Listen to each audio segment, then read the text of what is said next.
નમસ્કાર મિત્રો, મારી ચેનલમાં તમારું સ્વાગત છે। મહારાષ્ટ્રના નાસિક જિલ્લામાં વાણી ગામ નજીક પવારી ધોધ નજીક ઘાટ વળાંક પર એક ભયાનક અકસ્માત સર્જાયો હતો, જ્યાં એક ઇનોવા કાર 800 ફૂટ ઊંડી ખીણમાં ખાબકતા એક જ પરિવારના 6 શ્રદ્ધાળુઓના ઘટના સ્થળે જ મોત નીપજ્યા હતા।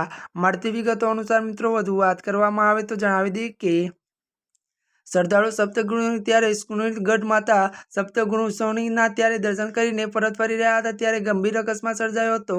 આ ઘાટ રોડ પર ઓવરટેક કરવાનો પ્રયાસ કરતી વખતે ઇનોવા કાર અચાનક કાબુ ગુમાવી દીધી અને સીધી ખીણમાં ખાબકી હતી। મળતી વિગતો જણાવી દઈએ કે મૃતકની ઓળખ કીર્તિ પટેલ, રસીલા પટેલ, વિઠ્ઠલ પટેલ, લલિતા પટેલ, બચન પટેલ અને મણિબેન પટેલ તરીકે થઈ છે। બધા પીપળી ગામ બસંતના રહેવાસી છે। પોલીસ, સપ્તગૃહની ડિઝાસ્ટર મેનેજમેન્ટ ટીમ અને ગ્રામ્ય પરિષદના સભ્યો ઘટના સ્થળે પહોંચ્યા હતા।